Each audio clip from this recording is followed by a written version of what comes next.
have come here seeking light, perhaps believing that goodness is the final antidote to the world's suffering, that kindness is the radiant jewel which, when polished and offered, saves not only the soul but the world itself. But what is it that compels us to believe so passionately in the virtue of being good? And why, despite such collective efforts, does so much darkness persist in the very shadow of this light? I invite you tonight not merely to contemplate goodness as a moral achievement, but to gaze unflinching into its shadow, to confront the possibility that what you name as kindness may, in fact, conceal something quite different, something older and less noble, a will to control, to possess, to subdue the chaos of the other by the seduction of your own light. Imagine for a moment that you are seated in a great hall, and before you parade the generations of the so-called good people, their faces shine with the warmth of giving, the readiness to help, the smile that reassures, the voice that comforts, the hand that soothes. But look more closely. Do you not sense a quiet desperation behind the smile, a tension beneath the politeness, a strange hunger to be needed? You see, it is not enough for the psyche to display goodness. It demands recognition, and herein lies the subtle movement from kindness to something else, the gentle compulsion that others must acknowledge and accept this goodness, that their chaos be tamed, not by their own becoming, but by your own virtue imposed like a gentle yoke. If you have ever dreamed of rescuing another soul, of redeeming the wounded, of bringing harmony where there is discord, perhaps you have tasted this subtle intoxication, the exhilarating sense of power that masquerades as selflessness. You say you serve, you help, you give, and you mean it, for the conscious mind is often innocent of its own motives, but deep within, in that silent cave where the self communes with the unknown, another voice murmurs, if I do this, I will be seen. If I am seen, I will be loved. If I am loved, I will not be abandoned. Here, then, we discover the ancient wound, the perennial fear of non-being, which so often lies behind the mask of goodness. The good person clings to virtue as a raft in stormy waters, not only to save others, but desperately to save themselves from the abyss of insignificance. This, my friends, is the dark side of goodness, the shadow which follows the good person wherever they go, and let us not recoil in shame or judgment, for to be human is to cast a shadow, to be divided within oneself, to become an actor in the ancient play of opposites. The ego longs to be the hero, the savior, the benefactor, but the unconscious stirs restlessly, reminding us that our highest virtues are twinned with secret desires, that even the brightest light casts the longest shadow. Now let us descend for a moment into the symbolic underworld, for it is there that the archetypes dwell, those primordial images which shape the soul's journey in dreams and myths. The helper or redeemer figure often stands on the threshold between light and dark.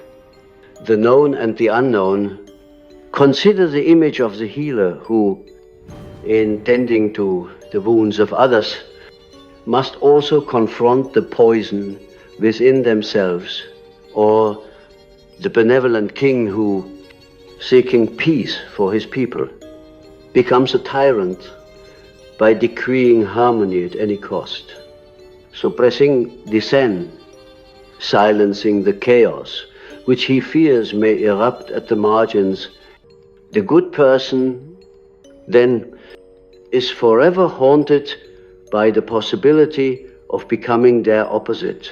And it is precisely in the refusal to acknowledge this that their goodness curdles into something rigid, brittle, and ultimately destructive. What then is the psychic mechanism by which kindness transforms into control? We must understand that the psyche abhors chaos. It seeks meaning, order, structure. To extend oneself in kindness is, at first, an instinctual movement towards connection, towards the alleviation of suffering. But if one's own inner chaos remains unintegrated, if the shadow is denied, then kindness becomes a defense, a shield against the anxiety of encountering the unruly, the unpredictable, the wild within the other. To be kind, in this sense, is to domesticate, to soothe not only the pain of the other, but the terror aroused in oneself by their pain. And so, in the secret drama of relationship, the good person unconsciously demands that others remain in need, that suffering persists just enough to justify their own interventions. The helper, unhealed, needs the wounded. The Savior needs the saved. The world must remain slightly broken, for it is only in mending it, again and again, that the helper's identity is secured. Thus, control emerges, not as aggression, but as a gentle pressure. Let me help you. Let me be the answer to your pain.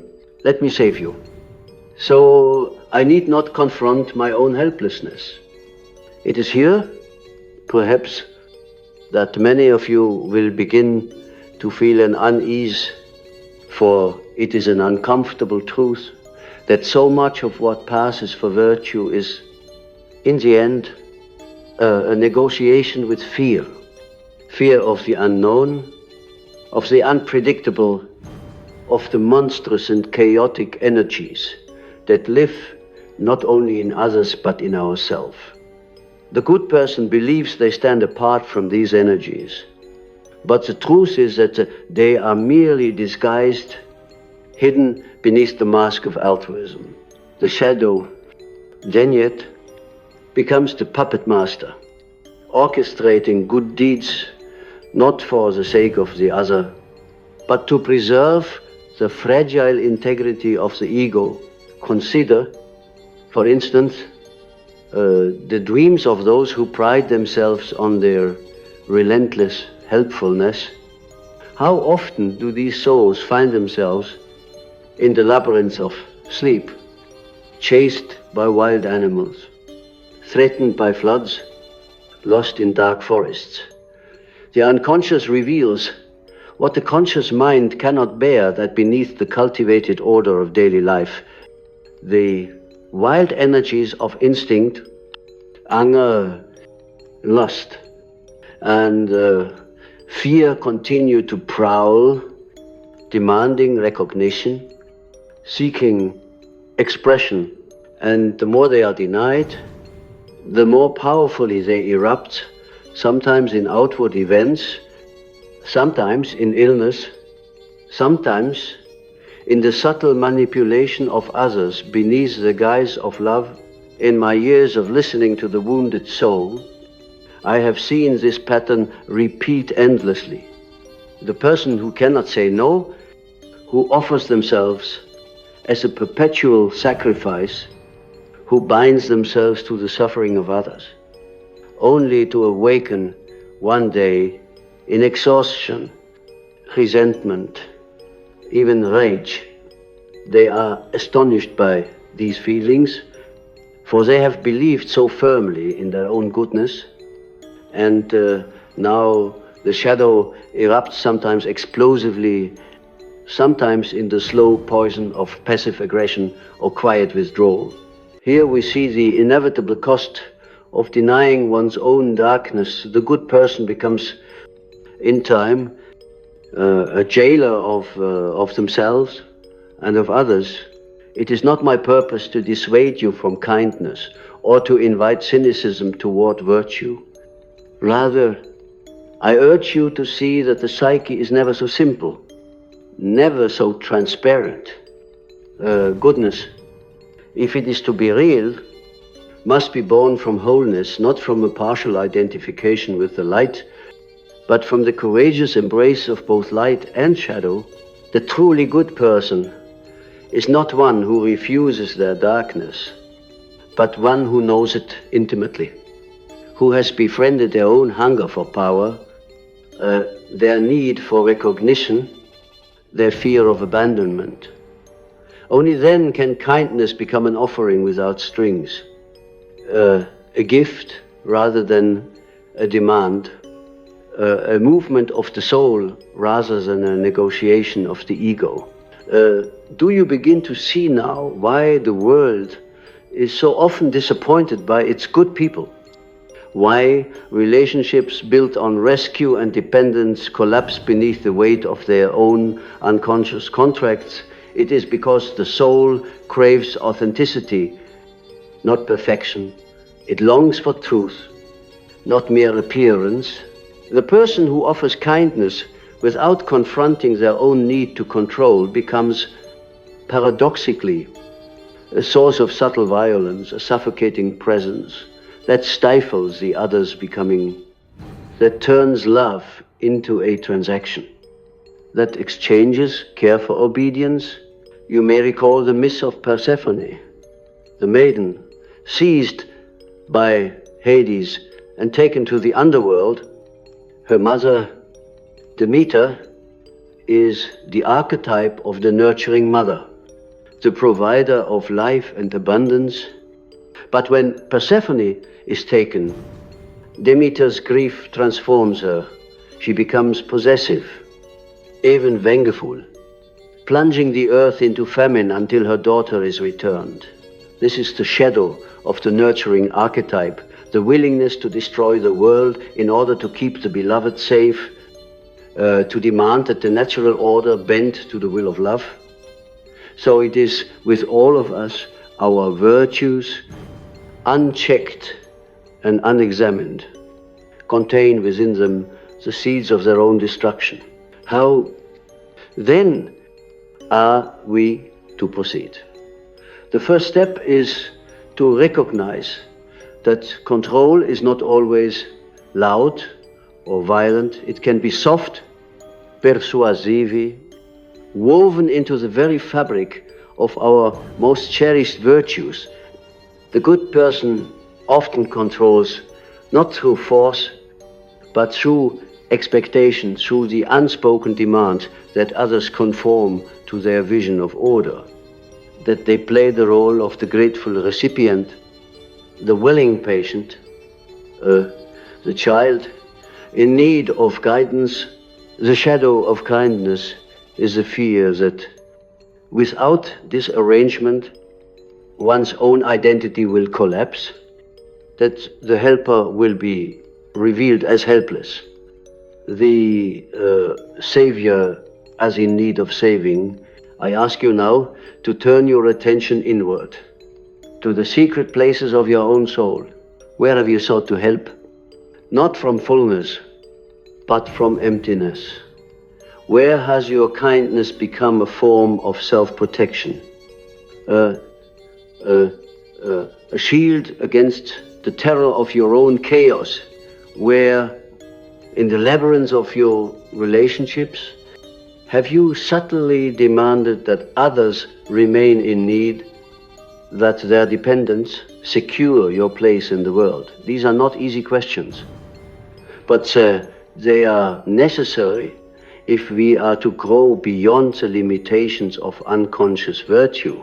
In the realm of symbols, we may look to the image of the serpent, a creature long reviled as the embodiment of evil.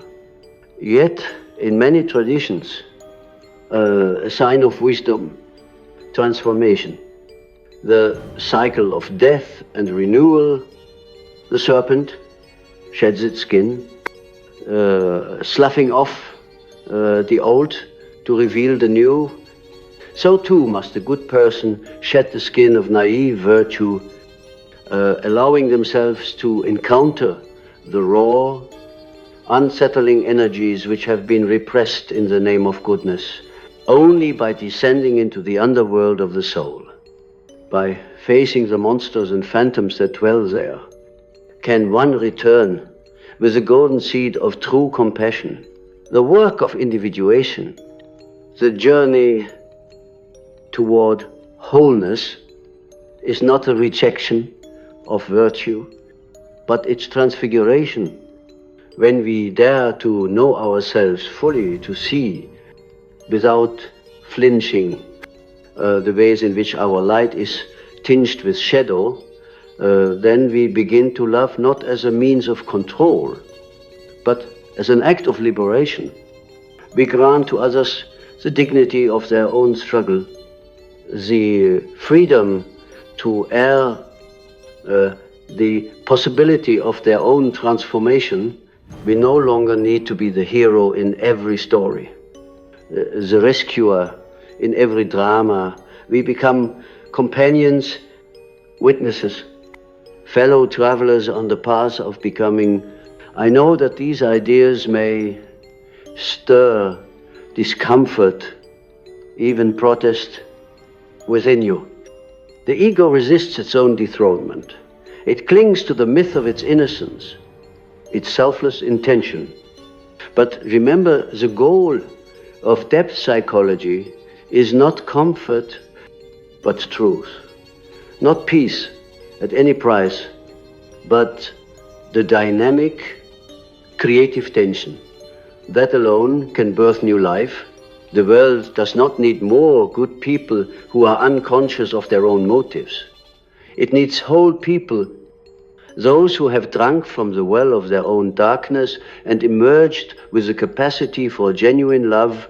And so, as we draw this part of our journey to a close, I invite you to hold this paradox in your heart, that the path to true goodness passes not around, but through the valley of the shadow. Kindness, if it is to heal, must arise from the depths, from a place where control has been relinquished, where the other is met as a mystery rather than an object to be fixed. This is the work of a lifetime, a task both sacred and ordinary, as close as your next breath, as vast as the starlit sky. When we seek to look beyond the mask of our own intentions, a subtle fear often stirs an anxiety, not only that we will lose the approval of others, but that we will be forced to meet parts of ourselves we have long since locked away. The darkness that trails the good person is not an enemy to be vanquished, but a forgotten sibling, a voice within us that has been denied and grows wild with neglect. If you were to sit in the stillness of night and listen for it, perhaps you would notice that your greatest moments of selfless giving are followed almost inevitably by the faintest echo of dissatisfaction, of depletion, of a longing unmet. This is not failure. It is the soul calling you back toward wholeness. Let us return for a moment to the image of the shadow, that eternal companion of consciousness. You may believe that your devotion to kindness insulates you from the primal forces that drive other men and women, but the unconscious has a different arithmetic. It knows that whatever is rejected from the light of day does not vanish, but gathers in the depths, growing potent and cunning. The more the ego strives to establish itself as pure, the more the shadow grows in density, waiting for the moment to assert itself, sometimes with sudden ferocity, sometimes with a sly subversion of your most noble intentions. I have spoken often of dreams, for the dream is the royal road to the unconscious, the voice of the hidden self, which cannot be stilled by the dictates of will. In the dreams of the good person, we often find motifs of service that turn sinister, the helper who finds themselves in a house full of ungrateful guests who never leave, the healer whose hands are bound, the parent who cannot find their lost child. These images are not random. They are the soul's way of confessing that our compulsive goodness has become a prison, a pattern that is not chosen but compelled. In some dreams, so the good figure is pursued by a dark double, a menacing presence who threatens to expose their secrets or undo their works. This is the shadow, yearning not for our destruction, but for recognition, integration, release from exile. What then is the psychic cost of refusing this encounter? One may live for years within the iron discipline of virtue, policing every impulse, monitoring each word and gesture, ever vigilant against the eruption of selfishness. But repression is not mastery. It is a fragile dam that eventually cracks under the pressure of denied instinct. The consequences appear in countless guises. The sudden outburst of anger at the very people we claim to love. The inexplicable fatigue that follows a day of ceaseless giving. The mysterious illnesses that cluster around the heart and stomach, ancient seats of feeling and power. Some may withdraw into martyrdom, the silent suffering that expects its pain to be visible and cherished by others. But if that recognition does not come, bitterness ferments in the soul. Others grow quietly resentful, their service taking on an edge, a sting, a price. After all I have done for you, says the wounded good person, how could you treat me so? The contract, unspoken but deeply felt, is that their goodness will purchase security, love, belonging, and the breaking of that contract brings a pain deeper than any acknowledged wound. Here we begin to see the archetype of the wounded healer, so prominent in myth and fairy tale. Jung, wounded by his own poisoned arrow, is fated to heal others, but not himself. The very capacity to ease the suffering of others is entwined with a personal wound, a pain that cannot be ignored, only transformed. If this wound is denied, it is projected outward, compelling others to suffer, so that the healer's role remains secure. The helper's existence becomes conditional upon the endless need of others, a dynamic as tragic as it is invisible. And yet, there is a path beyond this labyrinth. If one is willing to surrender the armor of unblemished virtue, the journey toward wholeness requires that we accept the existence of motives in ourselves that are not always noble, that our longing to help can be tangled with our desire to control, that our love for others may be interwoven with a need to shape them in our own image. This is not an indictment, but an invitation to become more fully human is to acknowledge the complexity of our own souls, to offer kindness without denying the presence of fear, anger, or longing within us. What then does it mean to practice true kindness? It means, first of all, to encounter the other as a mystery rather than a project. So long as we are committed to shaping others into our vision of wholeness, we have not truly met them. We have only met our own reflection, our own needs, projected outward.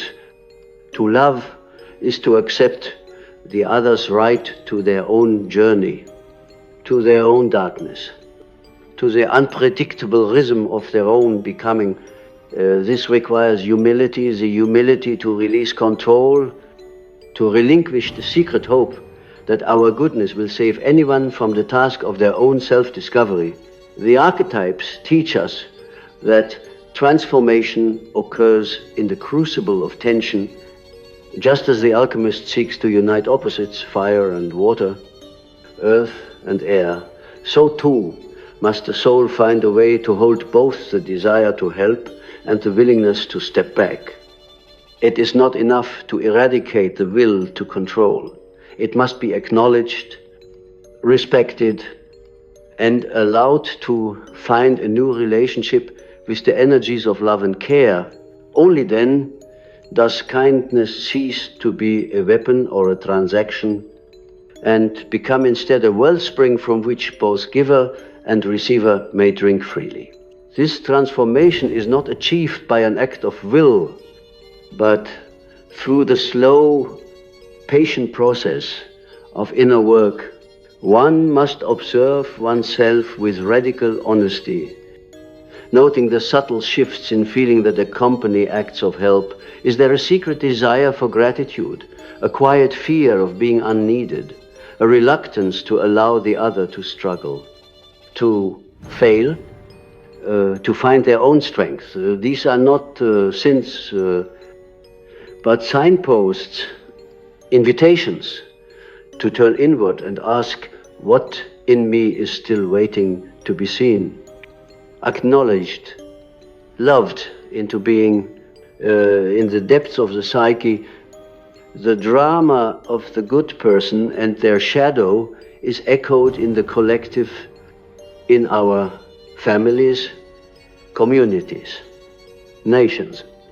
How often have entire societies cloaked their desire for control in the rhetoric of helping, civilizing, saving others?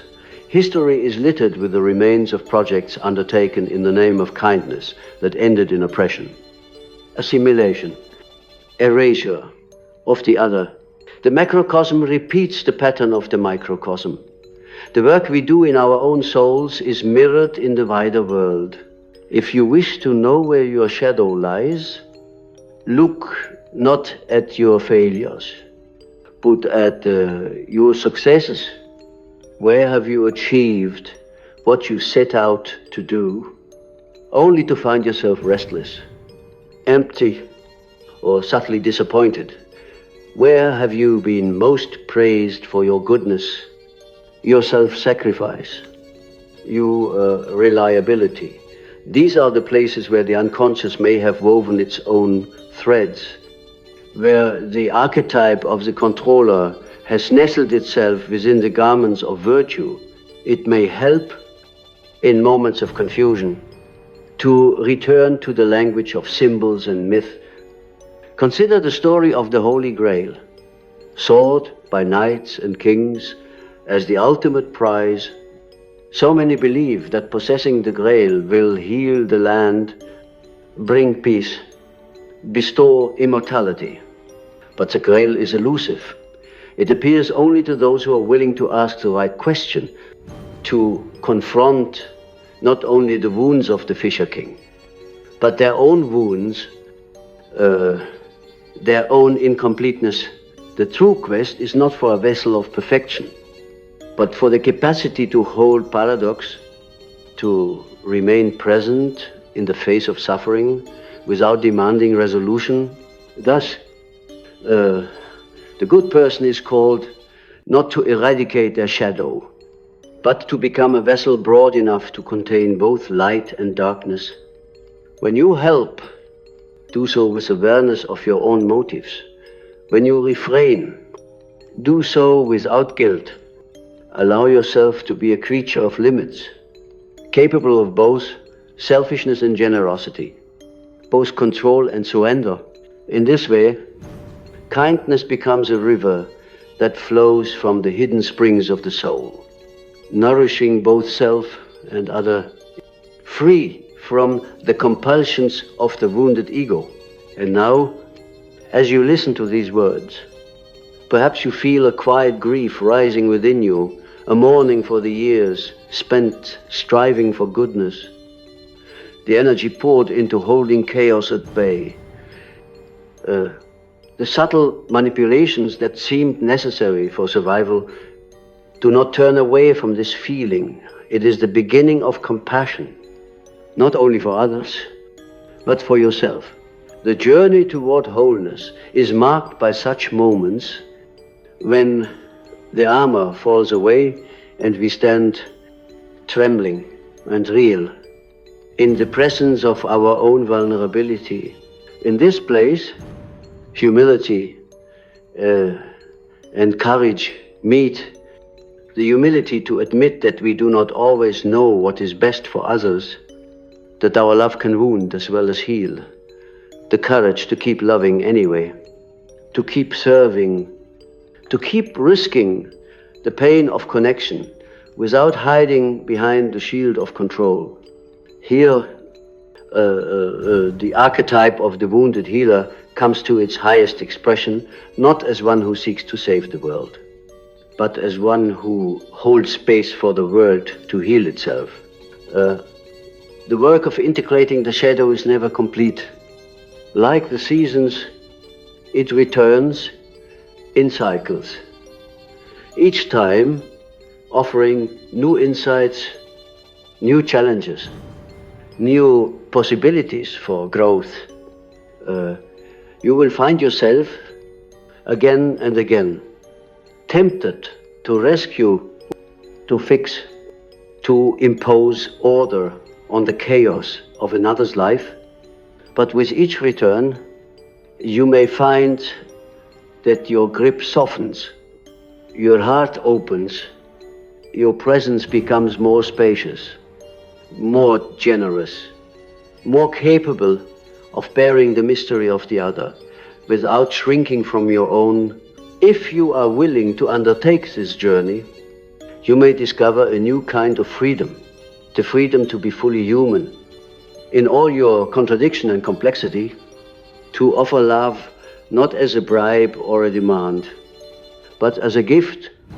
The world does not need perfect people, it needs whole people, willing to risk the pain of self-knowledge for the sake of authentic connection.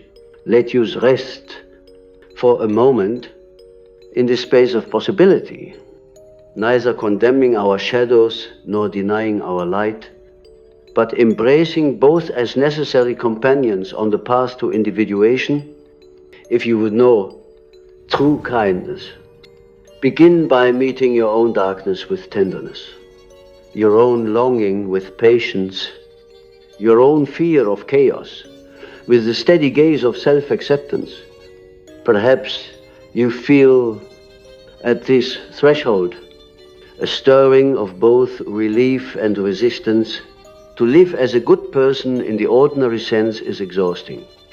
And the mask, no matter how beautifully painted, grows heavier with every year. Yet to contemplate setting it down feels like a small death, a relinquishing not only of social approval, but of the very narrative by which you have understood your own worth. This is no easy crossing. You are not being asked to betray your heart's inclination toward care, nor to embrace its opposite, but rather to allow yourself the wild permission to become fully real, which is to say, hold, there is deep within the psyche an ancient fear that to integrate the shadow is to lose all structure, to descend into chaos, to become monstrous or unworthy. But in truth, the shadow is not evil in itself. It is simply what has been unloved, unacknowledged, or misunderstood. Think of a garden whose hidden corners, left untended, grow wild and tangled. The flowers you planted at the center may shine, but the soil beneath the thicket is just as fertile, just as alive. It is from this darkness that new life, new insight, and true compassion will spring if you have the courage to till that ground. In the myths that have shaped humanity, every hero must venture into the underworld. Orpheus descends for his beloved, only to lose her in the moment. He turns back in doubt.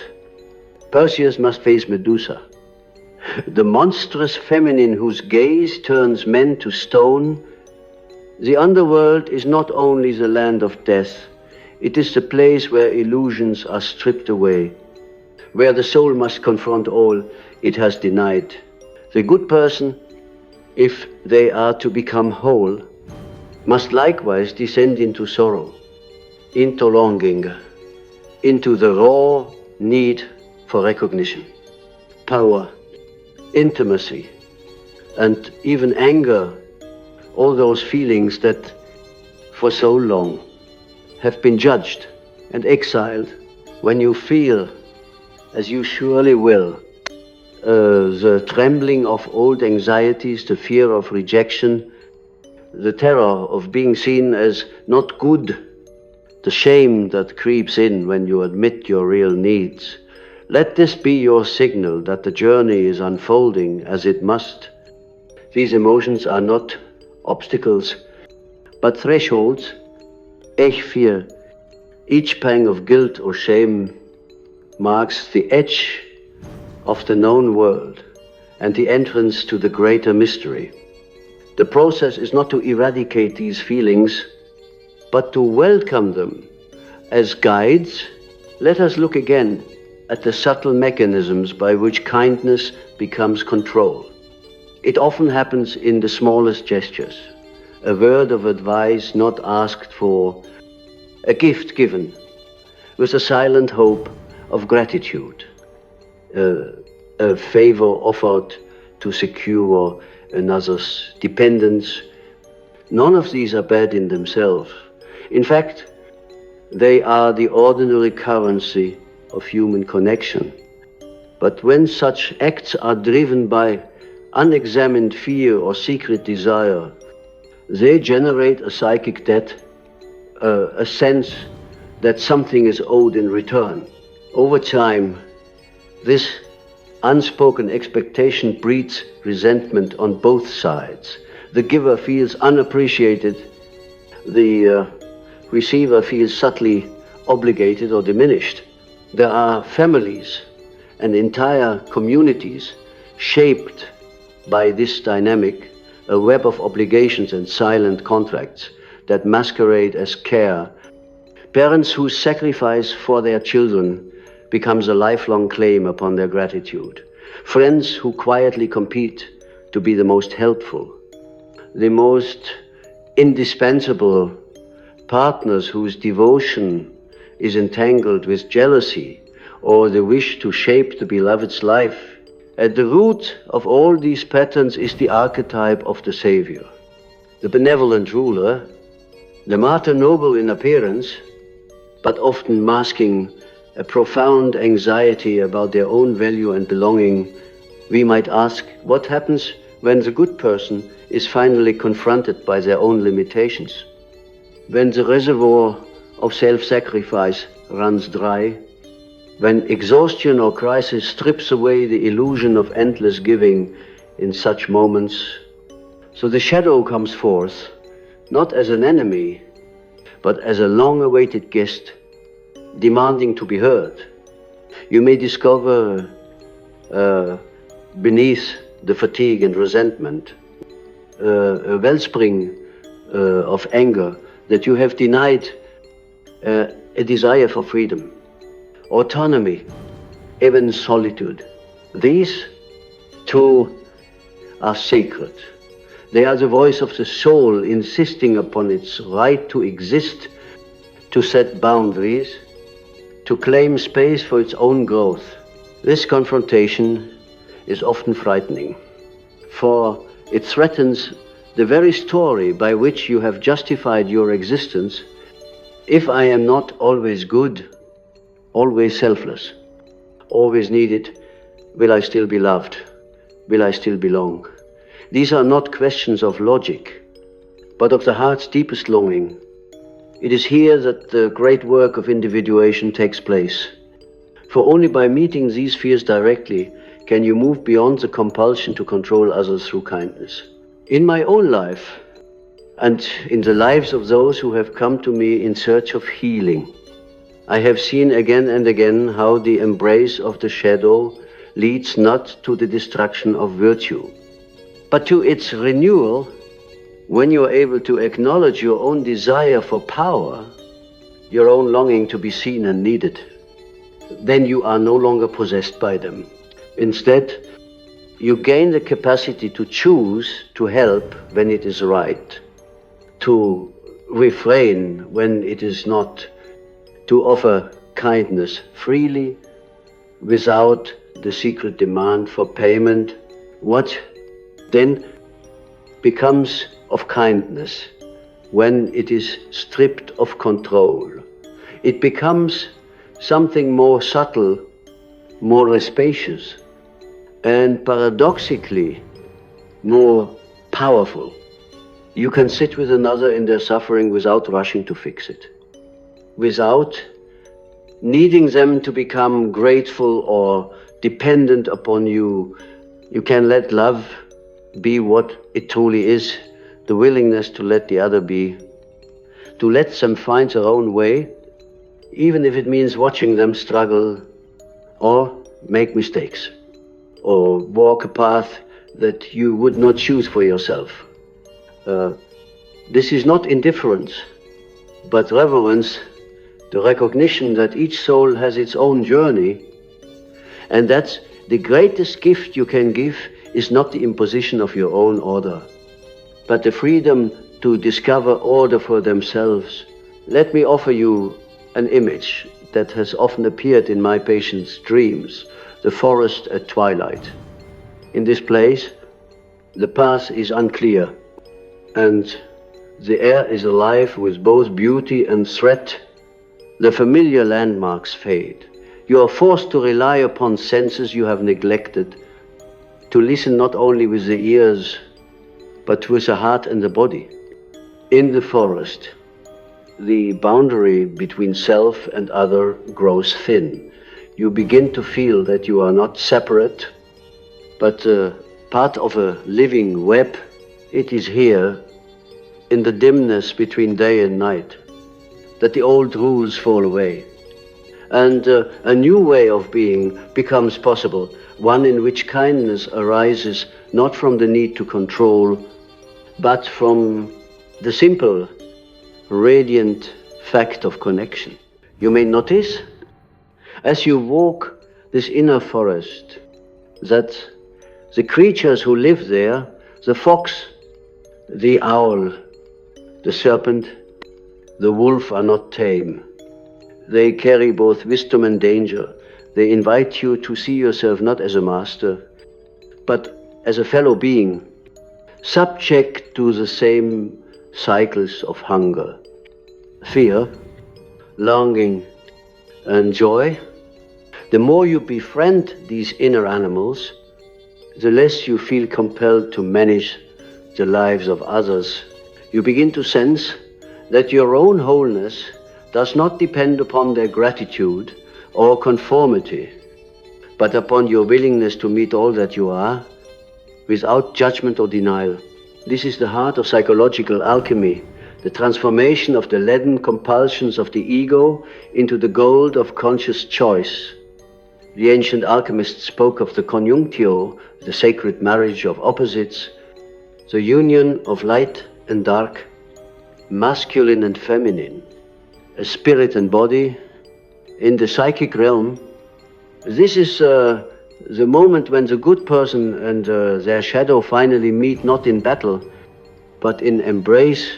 Out of this union, something new is born, a self that is neither perfect nor broken, but alive, creative, capable of both kindness and strength, both surrender and resolve.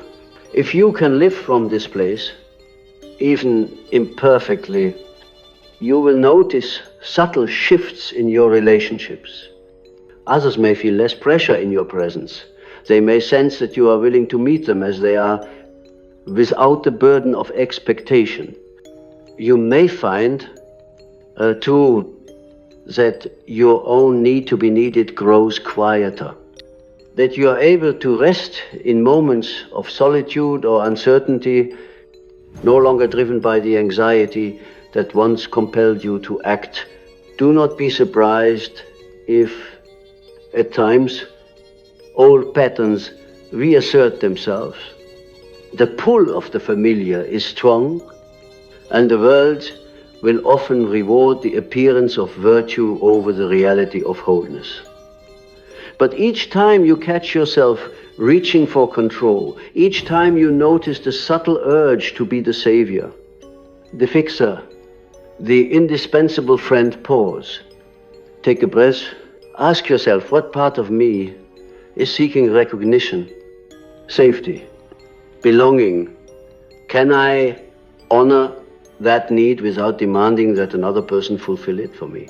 In this way, inner work becomes a practice not of perfection, but of presence. The good person is not abolished, but expanded, allowed to live alongside all the other selves that make up the fullness of your being.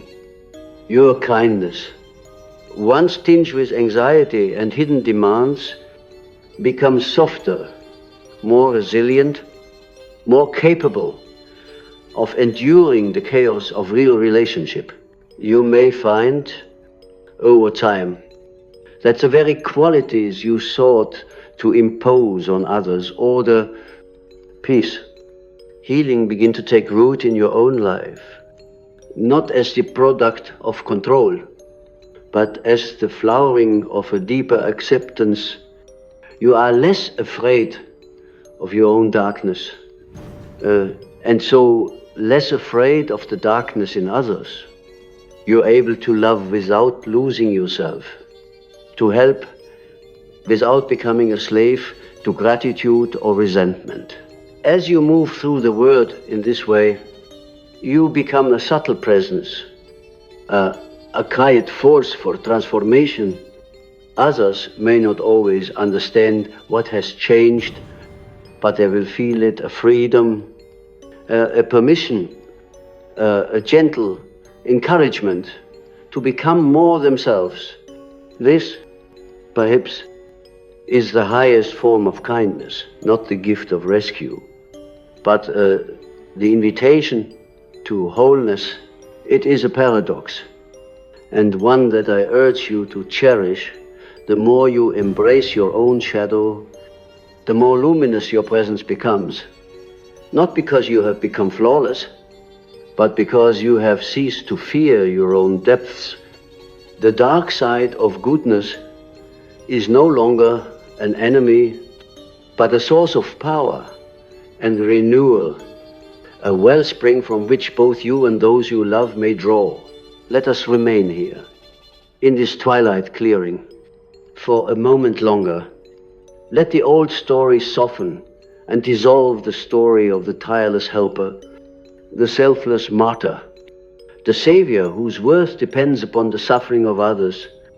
In their place, allow a new story to arise, the story of the whole person, radiant, unshadowed, strong and vulnerable, willing to offer love not as a means of control, but as an expression of the deep mystery that binds all living things. You are not alone in this work. All of humanity is engaged in the same struggle, the same dance between light and dark, self and other, order and chaos. Your willingness to confront your own shadow is a gift not only to yourself, but to the world, for every step toward wholeness makes possible a deeper, truer form of community, a fellowship of souls who are no longer divided against themselves or one another. And so, as this part of our journey closes, I invite you to trust in the wisdom of your own depth. The way will not always be clear. You will stumble, you will forget, you will sometimes long for the safety of old patterns. But if you return again and again to the practice of self-acceptance, to the courage of honest inquiry, you will find that the darkness you once feared is alive with possibility, that the shadow you once fled is, in the end, your oldest companion and your greatest teacher. If you have journeyed with me this far, you may sense now a subtle shift in the air, a feeling that what began as an inquiry into the darkness of goodness has become an invitation to a deeper way of living. The ideas we have spoken of are not meant only for contemplation, but for transformation. For it is in the lived experience of these truths that the psyche finds its true healing. The shadow that walks beside the good person does not dissolve through theory or willpower. It requires attention, patience, and the humility to meet oneself again and again as a mystery. In the quiet that follows our long descent, you may notice the emergence of a new tenderness, a gentler regard for your own confusion, for your patterns of control, for the parts of you that strive and the parts that resist. This tenderness is itself a fruit of the inner journey. It signals that you are no longer at war with your shadow, no longer compelled to split yourself in two, no longer in flight from the chaos within. For the first time, perhaps, you can stand in the center of your own life, seeing both light and dark, gift and hunger, not as contradictions, but as companions. If you listen closely in this moment, you may hear a faint inner voice, quieter than before, but more trustworthy than any borrowed ideal. It speaks not in imperatives, but in questions, in images, in the slow unfolding of new possibility. It may urge you, when you feel compelled to help, to pause just for a moment and ask, from where does this impulse arise? Am I responding from fullness or from emptiness? Am I offering a gift or am I seeking to bind? Such questions are not meant to paralyze, but to awaken, to bring the unconscious into dialogue with the conscious mind, to allow the whole self to participate in the act of kindness. As you move through your days, you may begin to notice the subtle interplay of forces within. The longing to do good may arise alongside the desire to be recognized, to be needed, to be seen as indispensable. The urge to offer advice may come twinned with anxiety, an anxiety that if you do not intervene, things will unravel, that the world or the loved one will fall into chaos. In such moments, the temptation is to act quickly, to soothe your own fear by stepping in.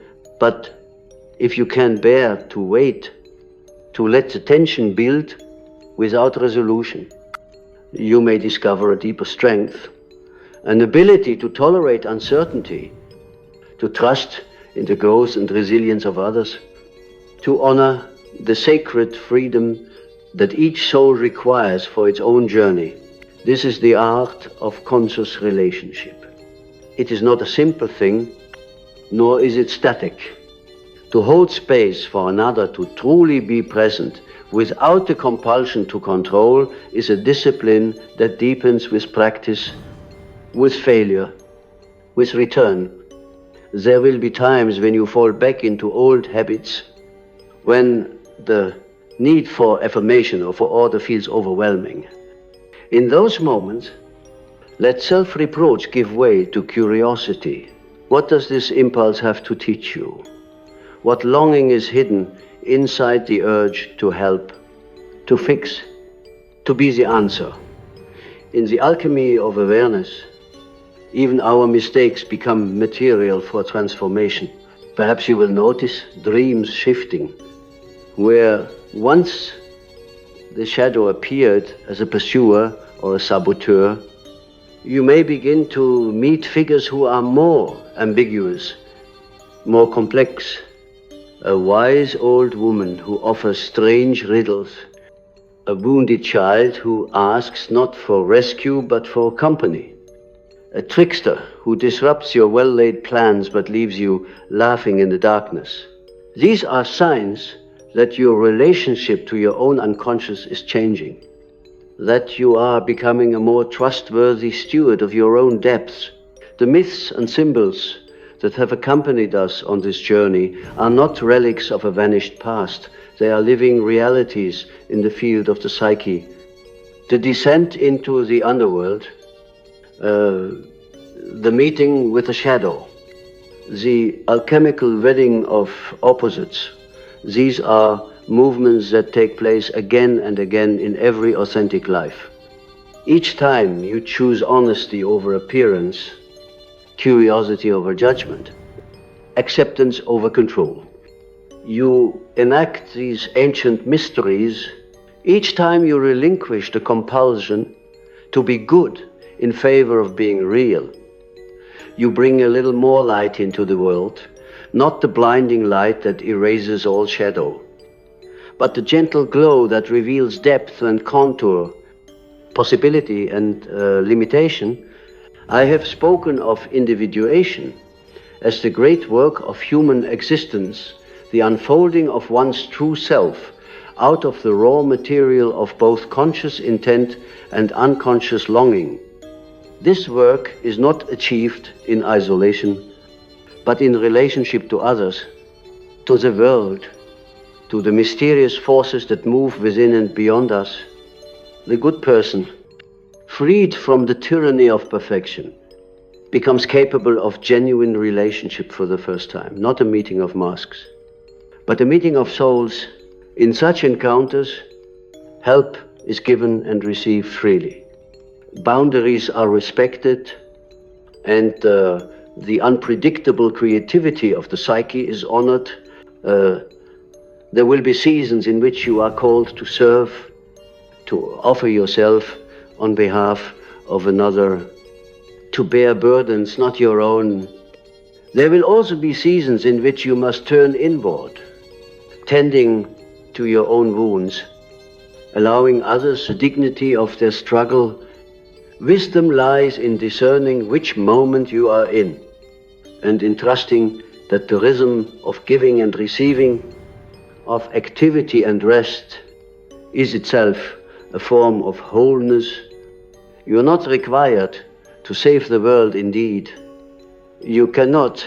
What is asked of you is only this, that you become conscious of your motives, that you learn to recognize the signs of control masquerading as kindness, that you remain willing to meet the unknown in yourself and in others.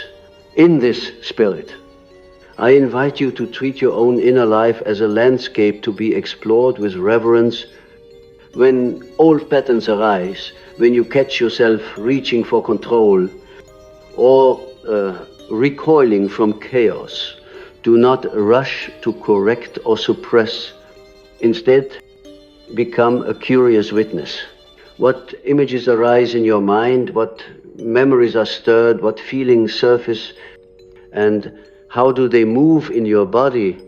The act of turning attention inward without judgment is itself an act of profound kindness, a sign that you are ready to befriend not only your virtues but your vulnerabilities. It may help from time to time to create a space for quiet reflection, a walk at dusk, a moment at the window, a page in your journal. Let your thoughts wander. Write without censorship, as if you were speaking to an old friend. Ask yourself, where today did I act from fear? And where from love? Where did I seek to be seen as good? And where was I able simply to be? What part of me remains in shadow? And what gift might it hold? Over weeks and months, you will notice patterns emerging, old stories revealing their limits, new stories wanting to be born. In your relationships, you may find it useful to experiment with a new posture, a stance of radical hospitality toward the unknown in the other. The next time someone comes to you in need, pause before offering help. Listen for the question beneath their words. Is this a moment to give or to hold back? Can you offer presence without agenda, support without subtle pressure? Can you allow the other the freedom to say no to your help, to disappoint your expectations, to choose a path you would not choose? These moments, though uncomfortable, are the birthplace of real connection. You may notice too that your compassion for yourself expands as you learn to witness your shadow without fear. The parts of you that were once shamed or exiled, the anger, the neediness, the hunger for control, become teachers, guides, even allies.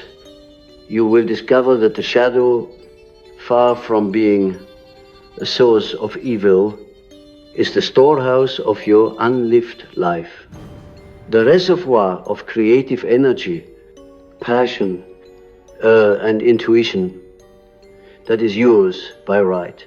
As you reclaim these lost parts, your kindness grows more authentic, more resilient, more capable of meeting the world as it is, not as you wish it to be. If you find in your journey that old wounds resurface, memories of rejection, of striving, of never being enough, do not turn away. These are the roots of your shadow, the tender places where the impulse to control was born. Offer them the attention you would give a child, gentle, patient, unhurried. Over time, the wounds become scars, and the scars become reminders, not of failure, but of growth, of the ongoing miracle of your own becoming. The final word I leave you is not a command, but a blessing. Trust in the mystery of your own unfolding. The shadow will always walk with you, but it need not rule you. Kindness will always call, but let it arise from freedom, not from compulsion. The world will always tempt you to choose perfection over wholeness, approval over truth. Return again and again to the quiet center within, where your deeper self waits patient, wise, and utterly real. And as you step forth from this gathering, carry with you the understanding that every act of kindness is an invitation to encounter both self and other as living mysteries. The more you allow yourself to be surprised by your own depths, the more you will find the courage to meet others in theirs. Do not be afraid to change, to question, to begin again. Each day is a threshold. Each relationship, a new chance to practice the art of conscious, compassionate living. Do not hurry. The psyche has its own seasons, its own rhythms of darkness and dawn. When you feel lost, remember that the underworld is not a place of punishment, but of initiation. Every descent brings with it the possibility of ascent, of renewal, of a deeper, more radiant wholeness. If you wish, you may set aside a time each day or week for silent dialogue with your shadow. Ask it what it desires, what it fears, what wisdom it has to offer. Let your dreams be teachers. Let your longings be maps. Let your discomforts be signals of where new growth is possible. There are no final answers, no rules that fit all situations, no formulas for perfect goodness. There is only the adventure of consciousness, the invitation to participate more fully in your own unfolding. The journey is yours alone. But you are never truly alone, for the archetypes that guide you have guided all who seek truth before you. And the world itself is alive with the signs and symbols of the deep soul. So go now with courage and humility. May your kindness become ever more free, ever more true, ever more the luminous expression of a soul that has dared to meet itself in darkness and in light. May you find in the silent chambers of your own heart the wellspring of all healing, all connection, all meaning, and may you remember always that to become whole is the work not of a day, nor of a single life, but of eternity. In each moment you turn toward yourself in honesty, you bring that eternity a little nearer